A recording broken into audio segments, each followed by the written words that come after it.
نستغفر ونعوذ بالله من شرور أنفسنا ومن سيئات أعمالنا من يهده الله فلا مضل له ومن يضلل فلا هادي له وأشهد أن لا إله إلا الله وحده لا شريك له وأشهد أن محمدا عبد الله ورسوله الذي أرسله بالحق بشيرا ونذيرا وداعيا إلى الله بإذنه وسراجا منيرا. أما بعد فإن أصدق الحديث كتاب الله وخير الهدى هدى محمد صلى الله عليه وسلم وشر الأمور محدثاتها وكل محدثة بدعة وكل بدعة ضلالة وكل ضلالة في النار. فيا عباد الله، أوصي نفسي أولا وإياكم بتقوى الله وتزودوا فإن خير الزاد التقوى. عباد الله، وحدوا الله تبارك وتعالى فإن التوحيد رأس الطاعات، وأطيعوا الله ورسوله فمن أطاع الله ورسوله فقد فاز فوزا عظيما ومن عصاهما فقد غوى وضل ضلالا بعيدا. فقد قال الله تبارك وتعالى في كلامه المجيد وفرقانه الحميد: يا أيها الذين آمنوا اتقوا الله حق تقاته ولا تموتن إلا وأنتم مسلمون. يا أيها الذين آمنوا اتقوا الله وقولوا قولا سديدا يصلح لكم أعمالكم ويغفر لكم ذنوبكم ومن يطع الله ورسوله فقد فاز فوزا عظيما. يا أيها الناس اتقوا ربكم الذي خلقكم من نفس واحدة وخلق منها زوجها وبث منهما رجالا كثيرا ونساء واتقوا الله الذي تساءلون به والأرحام إن الله كان عليكم رقيبا. وقال الله جل وعلا في محكم تنزيله: يا أيها الذين آمنوا أطيعوا الله وأطيعوا الرسول وأولي الأمر منكم فإن تنازعتم في شيء فردوه إلى الله والرسول إن كنتم تؤمنون بالله. وقال النبي الأمين صلى الله عليه وسلم: كل أمتي يدخلون الجنة إلا من أبى. قيل: ومن أبى يا رسول الله؟ قال: من أطاعني دخل الجنة ومن عصاني فقد أبى। সর্বাগ্রে প্রশংসা জ্ঞাপন করছি আল্লাহ রাব্বুল আলামিনের জন্য, যেই মহান প্রতিপালক, আমাদের সৃষ্টিকর্তা, আমাদের রিজিক দাতা, হায়াত ও মাউতের মালিক। যে মহান প্রতিপালক আমাদেরকে সর্বশ্রেষ্ঠ সর্বোত্তম একটি দিন, একটি ধর্ম দান করেছেন। যে মহান প্রতিপালক আমাদেরকে সরল সঠিক পথের দিশা দেওয়ার জন্য তার সর্বশ্রেষ্ঠ নবী এবং রাসূলকে আমাদের মাঝে প্রেরণ করেছেন। যে মহান প্রতিপালক আমাদেরকে তার মনোনীত ধর্ম ইসলামকে দিয়েছেন এবং সর্বোত্তম জীবন বিধান আল কোরআন দান করেছেন, যেই কোরআনের মাঝে সকল সমস্যার সমাধান রয়েছে, সেই রবের প্রশংসা করছি আলহামদুলিল্লাহ। দরুদ ও সালাম বর্ষিত হোক সর্বযুগের সর্বশ্রেষ্ঠ মহামানবের প্রতি, যার অনুসরণ এবং অনুকরণেই রয়েছে ইহলৌকিক এবং পারলৌকিক সফলতা। যেই নবীর আদর্শ সুন্নাহ বাস্তবায়নের মধ্যেই রয়েছে ইহলৌকিক এবং পারলৌকিক সফলতা, মুক্তির পথ। যিনি যা নিয়ে এসেছেন তা অনুসরণ করা কর্তব্য এবং যা নিষেধ করেছেন তা বর্জন করা একান্তই জরুরি। সম্মানিত দিনী ভাই, সংক্ষিপ্ত সময়ের ভিতরে আজকে যেই বিষয়টি নিয়ে আলোচনা করার চেষ্টা করব সেটি হচ্ছে ইত্তিবাউস সুন্নাহ বা আল্লাহর নবীর সুন্নাতের অনুসরণ, রাসূলুল্লাহ সাল্লাল্লাহু আলাইহি ওয়াসাল্লামের অনুকরণ। দ্বীনের মৌলিক বিষয়ের একটি হচ্ছে বিদআত থেকে দূরে থাকা এবং সুন্নাতের অনুসরণ করা। দুনিয়াতে এবং পরকালে সফলতা লাভের জন্য গুরুত্বপূর্ণ একটি উপায় হচ্ছে আল্লাহর নবীর অনুসরণ। আল্লাহর রাসূলের অনুসরণ ব্যতীত কেউ জান্নাত লাভ করতে পারবে না। আল্লাহর নবীর অনুসরণ ব্যতীত কেউ জাহান্নামের আগুন থেকে বাঁচতে পারবে না। আল্লাহর নবীর দেখানো পথ এবং পদ্ধতির উপরে চলা ছাড়া কেউ সফলতা লাভ করতে পারবে না, কিয়ামতের মাঠে সফল হতে পারবে না। আল্লাহ রাব্বুল আলামিন বলে দিচ্ছেন, ইয়া আইয়ুহাল্লাযীনা আমানু, হে ঈমানদারগণ, আতিউল্লাহ ওয়া আতিউর রাসূল, তোমরা আল্লাহর আনুগত্য করো এবং রাসূলের আনুগত্য করো। আতিউল্লাহ ওয়া আতিউর রাসূল ওয়া উলিল আমরি মিনকুম, আল্লাহর আনুগত্য করো, রাসূলের আনুগত্য করো। তোমাদের মধ্যে যারা নেতা, যারা শাসক, তাদের আনুগত্য করো। উলুল আমর যারা, তোমাদের সমাজের নেতা যারা, তোমাদের মধ্যে যারা আলেম উলামা, যারা নেতৃত্ব স্থানীয় ব্যক্তিবর্গ, তাদের অনুসরণ করো, তারা যা বলে সেটা মানো। ফাইন তানাযাআতুম ফি শাইইন, যদি এর মধ্যে কোন ধরনের বিভেদ দেখা দেয়, যদি এর মধ্যে কোন ধরনের দলাদলি দেখা দেয়, ফাইন তানাযাআতুম ফি শাইইন ফারুদ্দুহু ইলাল্লাহি ওয়ার রাসূল, তাহলে আল্লাহ এবং রাসূলের দিকে ফিরে যাবা। যদি মতানৈক্য সৃষ্টি হয়, আল্লাহ এবং রাসূলের দিকে ফিরে যাবা। আল্লাহ বলছেন, আল্লাহর আনুগত্য করো, রাসূলের আনুগত্য করো, নেতাদের আনুগত্য করো, শাসকের আনুগত্য করো, বিদ্রোহ করো না। এর মাঝে যদি কোনো মতানৈক্য দেখা দেয়, যদি কোনো ইখতিলাফ দেখা দেয়, এক হুজুর একটা বলছে, আরেক হুজুর বলছে আরেকটা, এক পীর একটা বলে তো আরেক পীর বলে আরেকটা, আমরা সাধারণ মানুষ আমরা কোনটা মানবো? আল্লাহ রাব্বুল আলামিন বলছেন, যদি মতানৈক্য হয়ে যায়, এক একজন এক এক রকম বলে, তাহলে কি করবা? ফারুদ্দুহু ইলাল্লাহি ওয়ার রাসূল, আল্লাহ এবং তার রাসূলের দিকে ফিরে যাবা। দেখবা আল্লাহর নবীর সুন্নাতে কি আছে, দেখবা আল্লাহর নবীর হাদিসে কি আছে, দেখবা কোরআনে কি আছে, দেখবা আল্লাহ কি বলেছেন, দেখবা আল্লাহর রাসূল কি বলেছেন। আল্লাহ এবং আল্লাহর রাসূলের দিকে যদি তোমরা ফিরে যাও, তাহলে ইন কুনতুম তুমিনুনা বিল্লাহ, যদি তোমরা মুমিন হয়ে থাকো, আল্লাহর উপরে ঈমান এনে থাকো, তাহলে এই কাজটি তোমরা করবা। আল্লাহ এবং রাসূলের দিকে ফিরে যাবা, তাহলেই সফল হতে পারবা। আল্লাহ রাব্বুল আলামিন বলছেন, আল্লাহকে যদি ভালোবাসতে চাও, আল্লাহর ভালোবাসা যদি পেতে চাও, কিয়ামতের মাঠে যদি নাজাত পেতে চাও, তাহলে আল্লাহর রাসূলের অনুকরণ করো। আল্লাহ বলছেন, কুল ইন কুনতুম তুহিব্বুনাল্লাহ, নবী আপনি আপনার উম্মতদেরকে বলে দিন, তোমরা যদি আল্লাহকে ভালোবাসতে চাও, ফাত্তাবিউনি, তাহলে আমার অনুসরণ করো, রাসূলের অনুসরণ করো। ইউহিব্বুকুমুল্লাহ, আল্লাহকে ভালোবাসা লাগবে না, আল্লাহই তোমাদেরকে ভালোবাসবে। বলুন সুবহানাল্লাহ। যদি আল্লাহর রাসূলের দ্বীনের পথে থাকো, আল্লাহর রাসূলের শরীয়ত মোতাবেক চলো, আল্লাহর রাসূলের দেখানো পথ এবং পদ্ধতি অনুসরণ করো, তার সুন্নাতকে নিজেদের জীবনে বাস্তবায়ন করো, আল্লাহ বলছেন, আল্লাহকে ভালোবাসা লাগবে না, আল্লাহর নবীকে ভালোবাসলেই, তার দেখানো পথ এবং পদ্ধতি অনুসরণ করলেই আল্লাহ নিজে তোমাদেরকে ভালোবাসবেন। ওয়ায়াগফির লাকুম যুনুবাকুম, আর তোমাদের গুনাহগুলোকে আল্লাহ মাফ করে দিবেন। আল্লাহু গফুরুর রহিম, আল্লাহ রাব্বুল আলামিন ক্ষমাশীল, দয়াময়। আল্লাহর নবীর অনুসরণ করলে, তার দেখানো পথ এবং পদ্ধতি অনুযায়ী চললে, আল্লাহ রাব্বুল আলামিন তোমাদেরকে তোমাদের গুনাহগুলোকে মাফ করে দিবেন। সম্মানিত দিনী ভাই, আল্লাহ রাসূল সাল্লাল্লাহু আলাইহি ওয়াসাল্লাম বলেন, আমার প্রত্যেক উম্মত জান্নাতে যাবে। কুল্লু উম্মতি ইয়াদখুলুনাল জান্নাহ, আমার প্রত্যেক উম্মত জান্নাতে যাবে, ইল্লা মান আবা, শুধুমাত্র যে ব্যক্তি অস্বীকার করে সে জান্নাতে যেতে পারবে না। কাইলা ওয়া মান আবা ইয়া রাসূলুল্লাহ, আল্লাহর রাসূলকে বলা হলো, আল্লাহর নবী, আল্লাহর রাসূল, অস্বীকার আবার কোন ব্যক্তি করে? সাহাবায়ে কেরামগণ প্রশ্ন করলেন, রাসূল সাল্লাল্লাহু আলাইহি ওয়াসাল্লাম, আপনাকে অস্বীকার আবার কোন ব্যক্তি করে? আল্লাহর রাসূল বলেন, মান আতাআনি দাখালাল জান্নাহ, যে ব্যক্তি আমার অনুসরণ করবে, আমি যা করতে বলেছি তা করবে, আমার সুন্নাতের বাস্তবায়ন করবে, সেই ব্যক্তি জান্নাতে যাবে।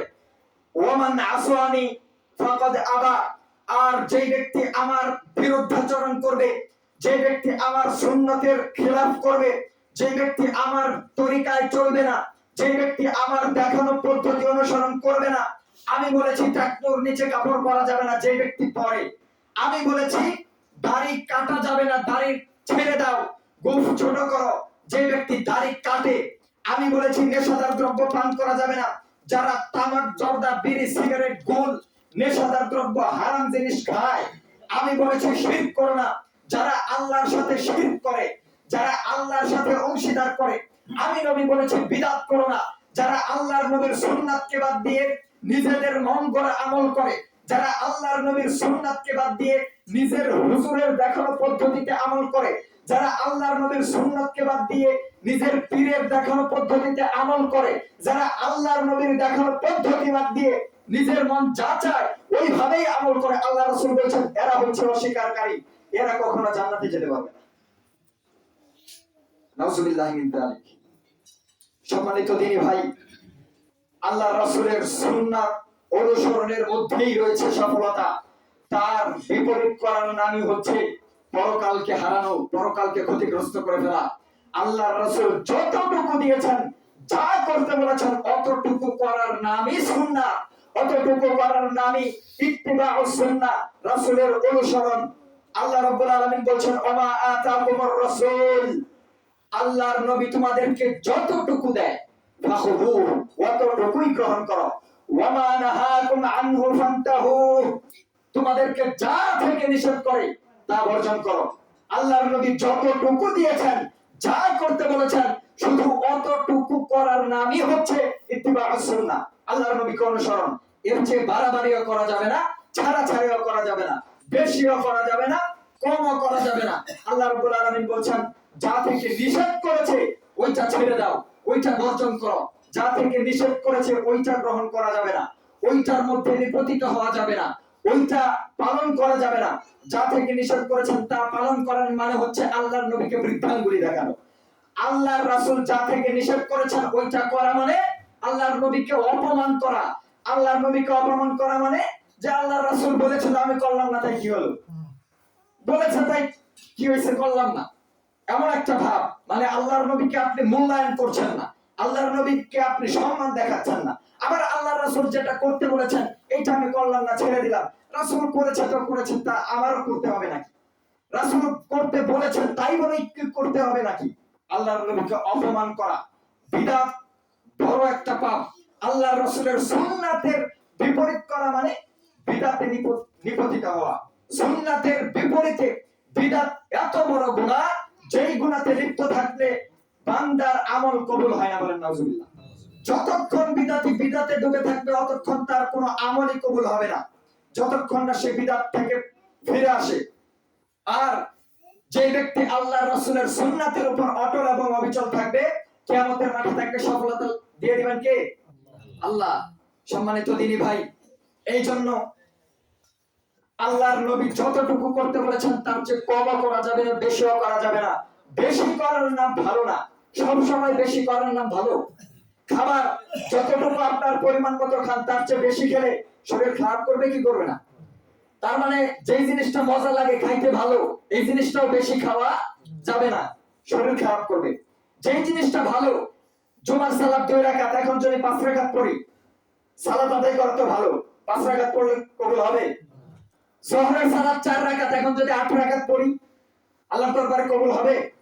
তার মানে যতটুকু শরীয়ত সম্মত, যতটুকু আল্লাহর নবী করতে বলেছেন, অতটুকু করার নামই তার অনুসরণ এবং অনুকরণ।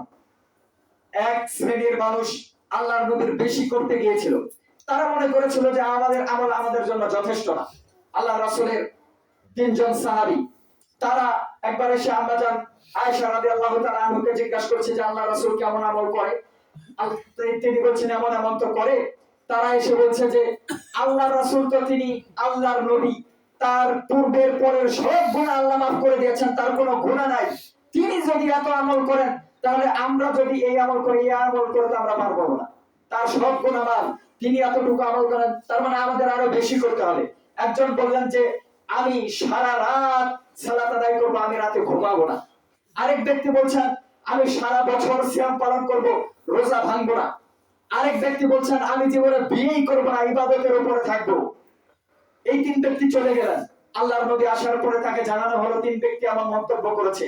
আল্লাহ রাসূল ওই 3 ব্যক্তিকে ডাক দিলেন, কাছে আসার পরে বললেন তোমরা কি এমন এমন বলেছো, তোমরা কি এই কথা বলছো? তারা বলল হ্যাঁ আল্লাহ রাসূল আমরা তো এমন বলেছি। আল্লাহর নবী বলছেন যে যেই ব্যক্তি আমার অনুসরণ করবে না সে আমার দলভুক্ত না। যেই ব্যক্তি আমার অনুসরণ করবে না সে আমার দলভুক্ত না। আমার সুন্নাত মানে আমি যতটুকু করেছি, করতে বলেছি অতটুকু করার নাম হচ্ছে সুন্নাহ। এর চেয়ে বেশি করতে গিয়েও না। আল্লাহ রাসূল ওই তিন ব্যক্তিকে বলছেন যে আমি আল্লাহর নবী, আমি রাতে সালাত আদায় করে আবার ঘুমাই, আমি আল্লাহর নবী সিয়াম পালন করি আবার রোজা ছেড়ে দেই, সারা বছর সিয়াম পালন করি না, আমি আল্লাহর নবী বিবাহ করেছি। সুতরাং যেই ব্যক্তি আমার সুন্নাত থেকে দূরে সরে যাবে, আমার পথ থেকে দূরে সরে যাবে, নিজেদের মতো করে আমল করার চেষ্টা করবে, নিজেরা মাতাব্বরি করবে শরীয়তের মধ্যে, তারা আমার দলভুক্ত না, তারা কিয়ামতের মাঠে পার পেতে পারবে না। সম্মানিত দিনী ভাই, এই জন্য ইবনে মাসউদ রাদিয়াল্লাহু তাআলা আনহু বলেন, আল ইকতিসাবু ফিস সুন্নাতি আহসানু ফিল ইজতিহাদ আহসানু মিনাল ইজতিহাদ ফিল বিদআহ। অল্প আমল করা সুন্নাতের উপর থেকে আল্লাহর রাসূলের দেখানো পদ্ধতি অনুযায়ী কম আমল করা বেশি আমল, বিদআত মিশ্রিত বেশি আমলের চেয়ে উত্তম। আপনি অনেক আমল করছেন, সালাতের পরে জিকির করতে গিয়ে আল্লাহু আল্লাহু জিকির, হু হু জিকির, আর আপনার পীরের দেখানো অনুযায়ী অনেক জিকির আপনি শিখে ফেলেছেন, সারাদিন জিকিরের উপরে থাকেন, কিন্তু ওইটা আল্লাহর রাসূলের দেখানো পদ্ধতি অনুযায়ী না, তাই ওইটা কবুল হবে না। যতটুকু আল্লাহ রাসূল দিয়েছেন সেটা যদি কম হয় ওইটার মধ্যেই কল্যাণ আছে। আর আমল যদি বেশি হয় কিন্তু আল্লাহ রাসূলের দেখানো পদ্ধতি অনুযায়ী না হয়, তাহলে সেই আমলের দ্বারা কিয়ামতের মাঠে নাজাত পাওয়া যাবে না। এখন আল্লাহর নবী শিক্ষা দিলেন দরুদ পড়বা আমার উপরে। আল্লাহর নবীর উপরে দরুদ পড়লে কি হয়? তিনি বলছেন আমার উপরে যদি একবার কেউ দরুদ পড়ে আল্লাহ তার উপরে 10টি রহমত বর্ষণ করেন। বলেন সুবহানাল্লাহ। আল্লাহ তার 10টি গুনাহ মাফ করে দেন। আল্লাহ ওই ব্যক্তির নাম তার ফেরেশতাদের কাছে আসমানে 10 বার উল্লেখ করেন যে এই বান্দা দরুদ পড়েছে। 10টা বালা মুসিবত দূর করেন। দরুদের অনেক ফজিলত, তাই না? এখন আল্লাহর নবী শিক্ষা দিলেন দরুদ মানে কি? আল্লাহুম্মা সাল্লি আলা মুহাম্মাদ ওয়া আলা আলি মুহাম্মাদ কামা সাল্লাইতা আলা ইব্রাহিম ওয়া আলা আলি ইব্রাহিম ইন্নাকা হামিদুম মাজিদ। আল্লাহুম্মা বারিক আলা মুহাম্মাদ ওয়া আলা আলি মুহাম্মাদ কামা বারাকতা আলা ইব্রাহিম ওয়া আলা আলি ইব্রাহিম ইন্নাকা হামিদুম মাজিদ। আল্লাহ রাসূল বললেন এইটা হচ্ছে দরুদ। এখন আপনি দরুদ পড়ছেন ইয়া নবী সালাম আলাইকা, হবে? আল্লাহ রাসূল বললেন দরুদ হচ্ছে আল্লাহুম্মা সাল্লি আলা মুহাম্মাদ। আপনার হুজুর শেখাচ্ছে দরুদ মানে বালাগাল উলা বিকামালিহি কাশাফাত তুজা বিজামালিহি। শুনতে অনেক পড়তেছে মজা লাগে, মানুষও পড়তেছে হুজুরও পড়তেছে, মজাই তো লাগে, দরুদই তো, অথচ আল্লাহর রাসূলের দেখানো পদ্ধতি না। তার মানে আল্লাহর নবীর দেখানো পদ্ধতি না হলে ওই আমলের ভ্যালু আল্লাহর দরবারে নাই। আল্লাহর নবী শিক্ষা দিলেন দরুদ হচ্ছে আল্লাহুম্মা সাল্লি আলা মুহাম্মাদ, দরুদ ইব্রাহিম। এখন আপনার হুজুর শেখাচ্ছে নিজেদের মন গড়া দরুদ, বানানো দরুদ, শেখ সাদির লেখা কবিতা, এই কবিতা এই দরুদ ছাড়া ওয়াজ মাহফিল গুলো চলেই না, ঠিক না? আল্লাহর নবী শিখালেন কিভাবে আযান দিতে হবে, কিভাবে ইকামত দিতে হবে, কিভাবে নামাজ পড়তে হবে। এখন এক শ্রেণীর মুয়াজ্জিন আযান দেওয়ার আগে গিয়ে বলতেছে, আযান দেওয়ার আগে আসসালাতু ওয়াসসালামু আলাইকা ইয়া রাসূলুল্লাহ, আসসালাতু ওয়াসসালামু আলাইকা ইয়া হাবিবাল্লাহ বলে এবার আযান শুরু করতেছে। অথচ আল্লাহর রাসূল এই পদ্ধতি শিক্ষা দেন নাই। নামাজের পরে আল্লাহর রাসূল বললেন আল্লাহু আকবার বলবা 3 বার, আস্তাগফিরুল্লাহ আস্তাগফিরুল্লাহ আস্তাগফিরুল্লাহ, এরপরে আল্লাহুম্মা আনতাস সালাম ওয়া মিনকাস সালাম তাবারাকতা ইয়া জাল জালালি ওয়াল ইকরাম, এরপরে আয়াতুল কুরসি পড়বা। এইগুলো আল্লাহর নবী শিক্ষা দিলেন। এখন নামাজ শেষ করে হুজুর নামাজের পরে আল্লাহর রাসূল ঘুরে মুসল্লিদের দিকে বসতেন, জিকির আজকার করতেন। আপনার হুজুর কি করছে? নামাজের পরে ওই পশ্চিম দিকে ফিরে হাত তুলে শুরু করে দিয়েছে আল্লাহুম্মা আমিন বিরহমাতিকা ইয়া আরহামার রাহিমিন। মাঝখানে কি হয়েছে কেউ জানে না, তাই না? সুতরাং আল্লাহর রাসূল যতটুকু দেখিয়েছেন অতটুকু করার নামই হচ্ছে সুন্নাহ। এর বিপরীত করা হচ্ছে বিদআহ। এর বিপরীতে যারাই যাবে তারা সফলতা লাভ করতে পারবে না। কিয়ামত পর্যন্ত যদি আমল করতে থাকে এই আমল আল্লাহর নিকটে গ্রহণযোগ্য হবে না। সম্মানিত দিনী ভাই, আব্দুল্লাহ ইবনে আমর রাদিয়াল্লাহু তাআলা আনহু বলেন, আব্দুল্লাহ ইবনে আমর ইবনে আল-আস রাদিয়াল্লাহু তাআলা আনহু বলেন আল্লাহর নবী সাল্লাল্লাহু আলাইহি ওয়াসাল্লাম বলেছেন লা ইউমিনু আহাদুকুম হাত্তা ইয়াকুনা হাওয়াহু তাবাআন লিমা জিতু বিহি তোমরা ততক্ষণ পর্যন্ত ঈমানদার হতে পারবে না, লা ইউমিনু আহাদুকুম, তোমাদের কেউ ততক্ষণ পর্যন্ত ঈমানদার হতে পারবে না, হাত্তা ইয়াকুনা হাওয়াহু তাবাআন লিমা জিতু বিহি, যতক্ষণ না তার প্রবৃত্তিকে, যতক্ষণ না তার মনকে আমি মুহাম্মদ যা নিয়ে এসেছি, যেভাবে নিয়ে এসেছি ওইটা মেনে নিতে না পারবে। তোমরা প্রবৃত্তির অনুসরণ বাদ দিয়ে আমার অনুসরণ যতক্ষণ পর্যন্ত না করবা, আমি মুহাম্মদ যা নিয়ে এসেছি তার অনুসরণ যতক্ষণ না করবা, ততক্ষণ পর্যন্ত ঈমানদারি হতে পারবা, ততক্ষণ পর্যন্ত তোমাদের ঈমান পরিপূর্ণই হবে না। এই জন্য আল্লাহ রাসূলের অনুসরণের দরকার আছে না নাই? সেটা কতটুকু? যতটুকু তিনি করতে বলেছেন ততটুকু, যেভাবে করতে বলেছেন ঠিক সেভাবে। আল্লাহ রাসূল সাল্লাল্লাহু আলাইহি ওয়াসাল্লাম বলেছেন, ইন্না আখওয়াফু মা আখওয়াফু উম্মতি আল আইম্মাতুল মুদিল্লুন, আমি আমার উম্মতের উপরে সবচেয়ে যে জিনিসের ভয় করি সেটা হচ্ছে ভ্রান্ত হুজুর, সেটা হচ্ছে ভ্রান্ত হুজুর। আমি উম্মতের উপরে যে জিনিসটার ভয় করি সেটা হচ্ছে ভ্রান্ত হুজুর। কিয়ামতের আগে এক শ্রেণীর হুজুর আসবে, এক শ্রেণীর নেতা আসবে, এক শ্রেণীর ইমাম আসবে, যারা আল্লাহর রাসূলের শরীয়তকে বিক্রি করে দেবে, যারা আল্লাহর দ্বীনকে বিক্রি করে দেবে, যারা নিজেদের প্রবৃত্তির অনুসরণ করবে, নিজেদের মন মতো আমল করবে, নিজেদের পকেট ভারী করার জন্য, সমাজের মানুষের ভালোবাসা পাওয়ার জন্য, মানুষের গ্রহণযোগ্যতা পাওয়ার জন্য। আল্লাহর নবী যেটা বলেছেন ওটাকে বাদ দিয়ে মানুষ যা চায় ওইভাবে ওয়াজ করবে, মানুষ যেভাবে খুশি হয় ওইভাবে ওয়াজ করবে, হক কথা বলবে না। এরা হচ্ছে ভ্রান্ত হুজুর। আল্লাহর নবী এদের ব্যাপারে সতর্ক করছেন। ভ্রান্ত হুজুর কাকে বলে? ভ্রান্ত হুজুর সুর দিয়ে ওয়াজ করছে আর বলছে, যেই নবীকে না সৃষ্টি করা হলে দুনিয়া সৃষ্টি হতো না, যেই নবীকে না সৃষ্টি করা হলে দুনিয়া সৃষ্টি হতো না। অথচ এত বড় একটা কথা শুনতে তো মজাই লাগে, আল্লাহর নবীকে না সৃষ্টি করা হলে দুনিয়ার কিছুই সৃষ্টি করা হতো না। ভালো কথা না? অনেক দামি কথা না? তো এই দামি কথাটা যদি সঠিকই হইতো তাইলে অসংখ্য সহিহ হাদিসের মধ্যে আল্লাহ রাসূল বলতেন না? আল্লাহ কোরআনে বলে দিতেন, বলতেন না? কোরআনে না বললেও কোরআনের ব্যাখ্যা হাদিস আল্লাহ রাসূলের সহিহ হাদিসে তো পাওয়া যেত, অনেক সহিহ হাদিসে না পাওয়া গেলেও একটা হাদিসে তো পাওয়া যেত। কিন্তু এই হাদিসটা লাউলাকা লামা খালাকতুল আফলাক, আল্লাহর নবীকে না সৃষ্টি হলে দুনিয়া সৃষ্টি হতো না, এই হাদিসটা আসছে একটা জাল হাদিসের মধ্যে। সহিহ হাদিস না, সহিহ হাদিস না, জাল হাদিস, বানোয়াট হাদিসের মধ্যে। অথচ আপনার হুজুর, বাংলাদেশের অসংখ্য হুজুর, 90% হুজুর আজকে ওয়াজের ময়দানে বলে বেড়াচ্ছে আল্লাহর নবী না সৃষ্টি হলে দুনিয়া সৃষ্টি হতো না। ভ্রান্ত হুজুর কিভাবে আপনাকে বোঝাই? আল্লাহর নবী বলেছেন নেশাদার দ্রব্য হারাম, নেশাদার দ্রব্য পানকারী জান্নাতে যাবে না। লা ইয়াদখুলুনাল জান্নাতা সালাসাতুল লা ইয়াদখুলুনাল জান্নাতা আবাদা, তিন শ্রেণীর মানুষ কখনো জান্নাতে যাবে না। তার এক শ্রেণী হচ্ছে মুদমিনুল খামর, নেশাদ্রব্য পানকারী। ভ্রান্ত হুজুর মানে আপনার হুজুর জর্দা গোল মুখে দিয়ে খুব মজা করে খায় আর বলে মাকরুহ, এটা চলে। আজকে আপনি মাথায় টুপি আছে, মুখে দাঁড়িয়ে আছে, চায়ের স্টলে বসে জর্দা দিয়ে পান খাচ্ছেন খুব মজা করে, আর মসজিদে এসে তাহাজ্জুদের সালাতে কপাল কালো করে ফেলেছেন, ইবাদত কবুল হবে? আল্লাহর নবী বলছেন নেশাদার দ্রব্য পানকারী জান্নাতে যাবে না, কখনোই না। নেশাদার দ্রব্য মানে হুজুর বলছে এক শ্রেণীর হুজুরের কারণে বিড়ি, সিগারেট, তামাক, জর্দার ফতোয়া হালকা হয়ে গেছে, কারণ তারা নিজেরাও জর্দা খায়, এই জন্য বিড়ির ব্যাপারেও কিছু বলে না, সিগারেটের ব্যাপারেও কিছু বলে না, বলে যে মাকরুহ, চলে। বলে যে এটা খেলে নেশা হয় না, জর্দা খেলে তো আবার নেশা হয় না, সিগারেট খেলে তো আমি মাতাল হয়ে পড়ে যায় না।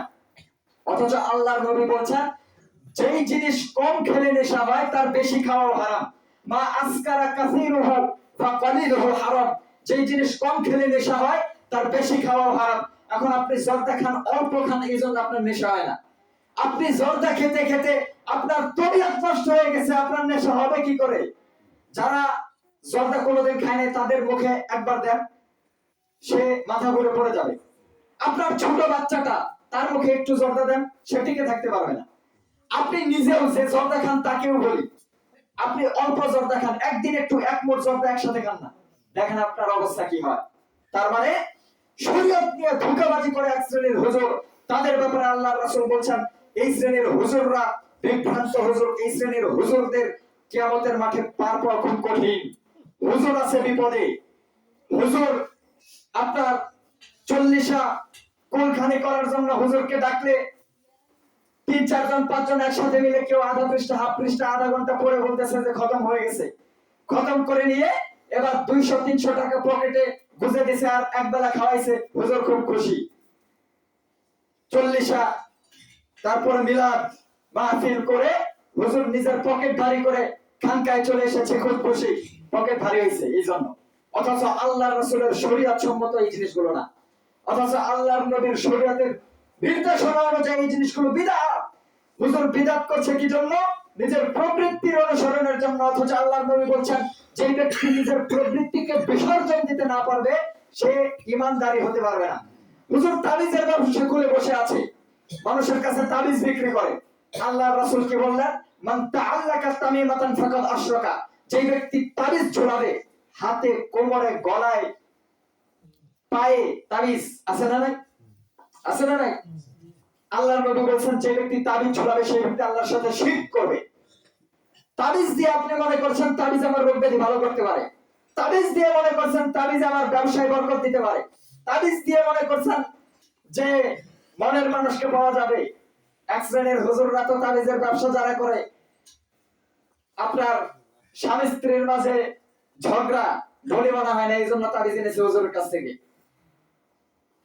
মেয়েকে ভালোবাসে, পাচ্ছে না বিবাহ করতে, তাবিজ এনেছে হুজুরের কাছ থেকে।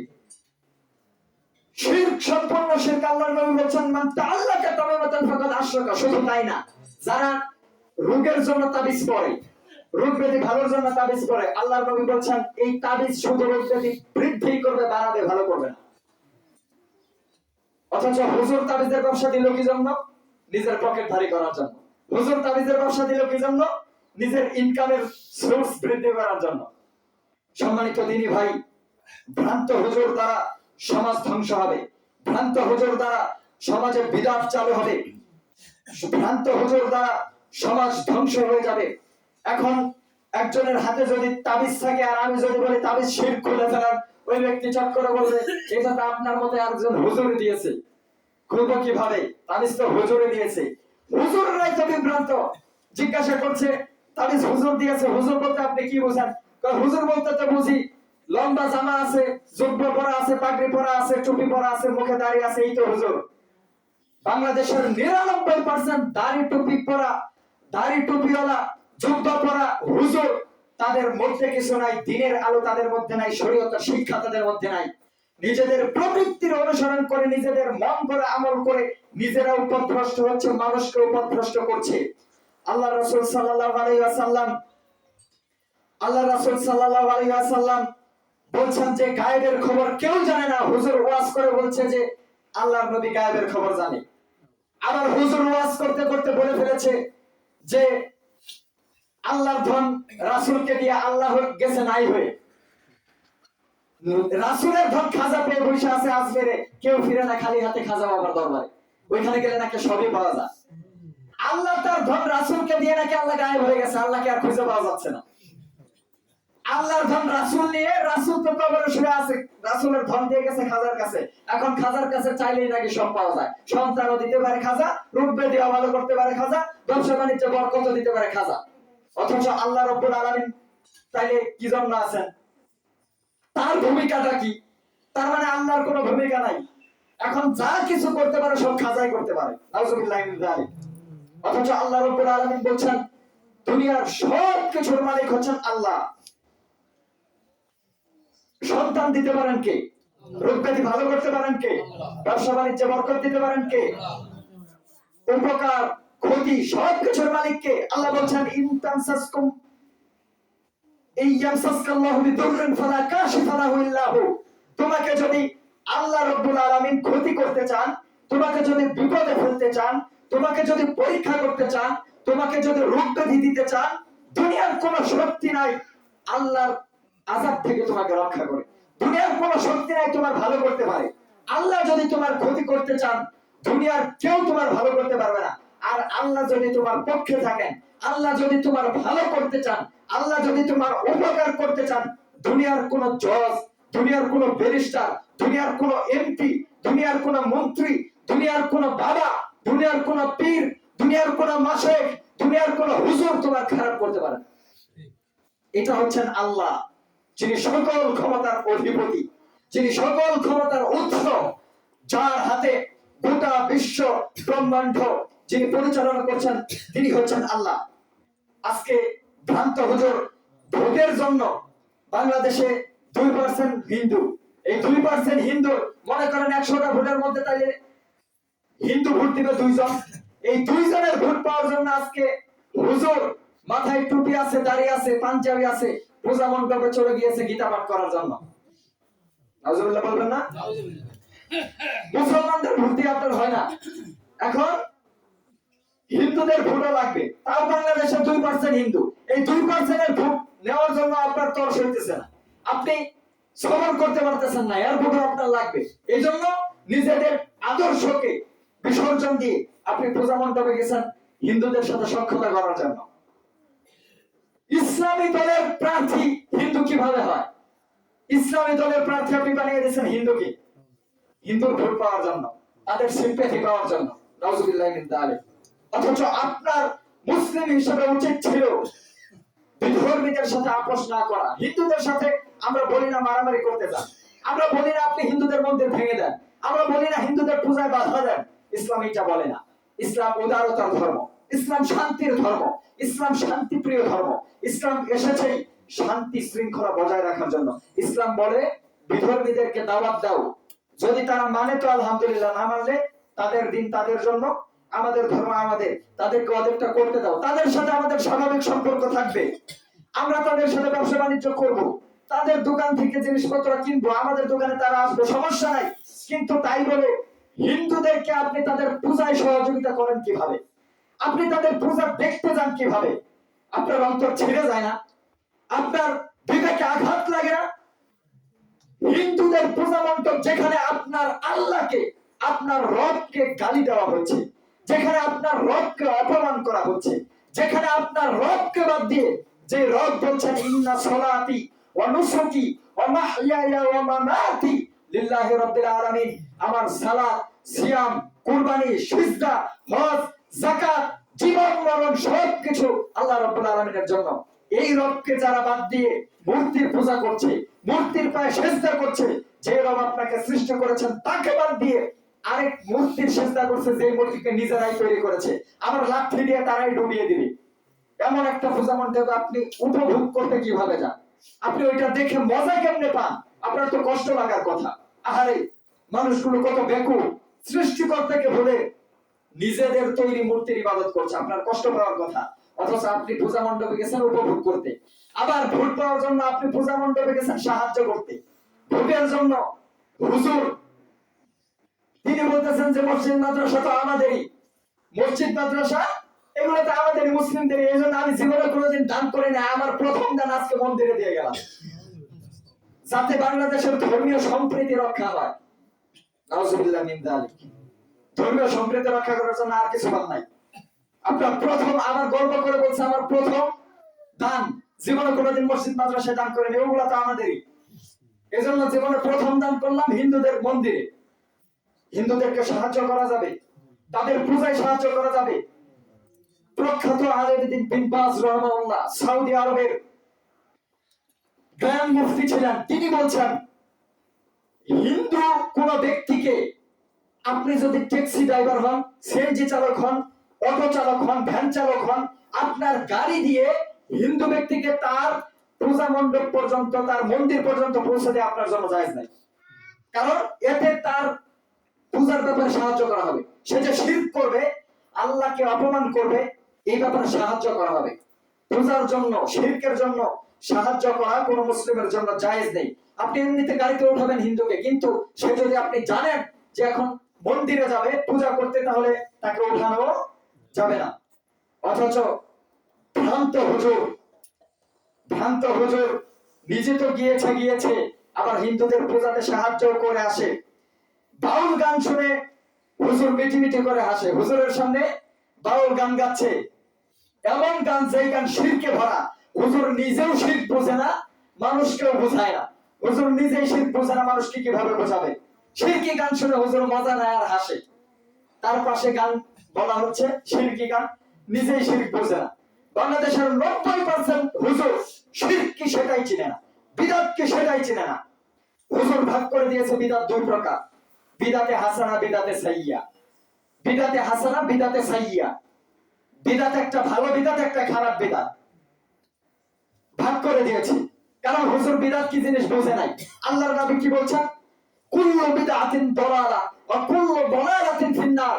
প্রত্যেকটা বিদআতের শেষ পরিণতি ভ্রষ্টতা, আর প্রত্যেকটা পথ ভ্রষ্টতার শেষ পরিণতি জাহান্নাম।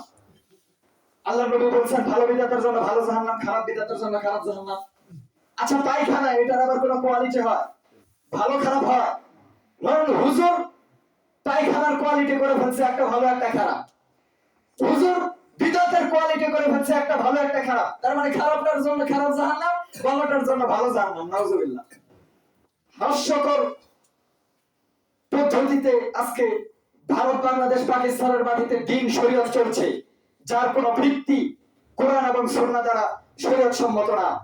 সম্মানিত দিনী ভাই, এগুলো বলতে গেলে আজকে আমাদেরকে বলে ফিতনাবাজ। এগুলো বলতে গেলে আমাদের কাজকে বলবে ফিতনাবাজ, আমাদেরকে বলবে ওয়াহাবি, আমাদেরকে দিবে গালি, যে এরা কিছু বোঝে না, খালি বিদআত বিদআত করে শিরক শিরক করে সমাজের মাঝে ফিতনা ছড়ায়। অথচ আল্লাহর রাসূল এসেছিলেনই মানুষকে সুন্নাহ শিক্ষা দেওয়ার জন্য, মানুষকে শিরক থেকে বিরত রাখার জন্য। এখন হুজুর তো নিজেই শিরক বোঝে না, বিরত রাখবে কি? আমরা শিরকের কথা বলতে গেলে তাদের গায়ে জ্বালা ধরে যায়। কেন? কারণ আমরা যদি শিরকের কথা বলি তাদের ব্যবসা বন্ধ হয়ে যাবে। আমরা যদি শিরকের কথা বলি তাবিজের ব্যবসা আর চলবে না। আমরা যদি শিরকের কথা বলি, আমরা যদি বিদআতের কথা বলি, 40 করে তারপরে আপনার বিলাত মাহফিল করে আপনার টাকা পয়সা ইনকাম করার সোর্স আর থাকবে না। এইজন্য হুজুরের গায়ে জ্বালা ধরে গেছে। মানুষ পথভ্রষ্ট হয়ে যাচ্ছে, গোমরা হয়ে যাচ্ছে, শিরক বিদআতে নিমজ্জিত হয়ে যাচ্ছে। সেইগুলোর খবর নাই। হুজুর আছে দাঁড়িয়ে মিলাদ করব না বসে মিলাদ করব, সেইটা নিয়ে। সম্মানিত দিনী ভাই, বলছিলাম সুন্নাহ মানে আল্লাহর রাসূল যতটুকু শরীয়তের মাঝে দিয়েছেন অতটুকুই অনুসরণ করা, এর চেয়ে বেশিও করা যাবে না, কমও করা যাবে না। নিরেট যতটুকু করতে বলেছেন ততটুকু অনুসরণ যদি করেন তাহলে কিয়ামতের মাঠে নাজাত লাভ করতে পারবেন। নচেত বিদআতের সাথে থেকে কিয়ামতের মাঠে নাজাত পাওয়া সম্ভব নয়। আল্লাহ রাব্বুল আলামিন আমাদেরকে সুন্নাহর সাথে থাকার তৌফিক দান করুন, বলুন আমিন। আমাদেরকে বিদআত থেকে দূরে থাকার তৌফিক দান করুন, বলেন আমিন।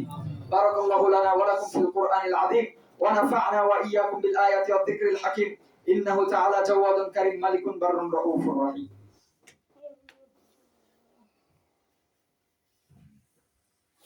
আলহামদুলিল্লাহ, আলহামদুলিল্লাহি ওয়াহদাহু ওয়াস সালাতু ওয়াস সালামু আলা রাসূলিল্লাহ। আম্মা বা'দ, ফাকাদ ক্বালা জাল্লা ওয়া আলা ফি মুহকামি তানজিলিহি ইয়া আইয়ুহাল্লাযীনা আমানু সাল্লু আলাইহি ওয়া সাল্লিমু তাসলিমা। সকলেই দরুদ ইব্রাহিম পড়ুন। আল্লাহুম্মা সাল্লি আলা মুহাম্মাদ ওয়া আলা আলি মুহাম্মাদ কামা সাল্লাইতা আলা ইব্রাহিম ওয়া আলা আলি ইব্রাহিম ইন্নাকা হামিদুম মাজিদ। আল্লাহুম্মা বারিক আলা মুহাম্মাদ ওয়া আলা আলি মুহাম্মাদ কামা বারাকতা আলা ইব্রাহিম ওয়া আলা আলি ইব্রাহিম ইন্নাকা হামিদুম মাজিদ। আল্লাহ, আমাদের মধ্যে যারা অসুস্থ তাদেরকে তুমি শিফায়ে কামেলা আজেলা দান করো। আমাদের মধ্যে যারা সুস্থ তাদেরকে সুস্থ থাকার তৌফিক দান করো। আমাদের মধ্যে যারা ঋণগ্রস্ত তাদের ঋণকে পরিশোধ করার তৌফিক দান করো। আমাদের মধ্যে যারা বিপদগ্রস্ত তাদের বিপদ বালা মুসিবত দূর করে দাও। আল্লাহ, তুমি হাওয়াই বালা হাওয়াই মিশিয়ে দাও, আসমানি বালা আসমানে উঠিয়ে নাও, জমিনি বালা জমিনে দাফন করে দাও। আল্লাহ, আমাদের মধ্যে যারা ব্যবসা বাণিজ্যে বরকত নাই তাদের ব্যবসায় বরকত দান করো। আমাদের মধ্যে যাদের সন্তান হয় না তাদেরকে সন্তান দান করো। আমাদের মধ্যে যাদের নেক মাকসাদ আছে, নেক মাকসাদ গুলোকে তুমি পুরো করার তৌফিক দান করো। আল্লাহ, আমাদের গুনাহ খাতাগুলোকে তুমি মাফ করে দাও। আমাদের পিতা মাতাকে তুমি ক্ষমা করো। আল্লাহ, আমাদের পিতা মাতাকে তুমি ক্ষমা করো। আল্লাহ, আমাদের পিতা মাতাকে তুমি নেক হায়াত দান করো। তাদেরকে দ্বীনের উপর অটল এবং অবিচল রাখো। তাদেরকে ঈমানের সাথে মৃত্যুবরণ করার তৌফিক দান করো। আল্লাহ, আমাদের যাদের পিতা মাতা কবরবাসী হয়ে গেছে তাদের কবরটাকে জান্নাতের বাগিচা বানিয়ে দাও। আল্লাহ, আমাদের পিতা মাতা যারা কবরবাসী হয়ে গেছে তাদের সকল গুনাহ খাতা তুমি মাফ করে দাও। আল্লাহ, তুমি বড় ক্ষমাবান, তুমি বড় দয়াবান। তুমি ক্ষমা না করলে আমাদের ক্ষমা চাওয়ারও জায়গা নাই, ক্ষমা পাওয়ার জন্য কারো কাছে যাওয়ারও জায়গা নাই। তুমি আমাদেরকে ক্ষমা করে দাও। আল্লাহ, আমরা বড় পাপী, তুমি বড় মেহেরবান। তুমি আমাদের সব গুনাহ, ছোট বড়, আগে করা গুনাহ, পরে করা গুনাহ, রাতে করা গুনাহ, দিনে করা গুনাহ, ছোট বড় সব গুনাহকে তুমি মাফ করে দাও। আল্লাহ আমাদের গোপন প্রকাশ্য সব গুনাহকে তুমি মাফ করে দাও। ربنا ظلمنا أنفسنا وإن لم تغفر لنا وترحمنا لنكونن من الخاسرين. عباد الله رحمكم الله، إن الله يأمركم بالعدل والإحسان وإيتاء ذي القربى وينهى عن الفحشاء والمنكر والبغي يعظكم لعلكم تذكرون. فاذكروا الله يذكركم واشكروه يزدكم ولا تكفرون ولذكر الله تعالى أعز وأجل وأتم وأهم وأكبر. شكرا لصلاة الجنة.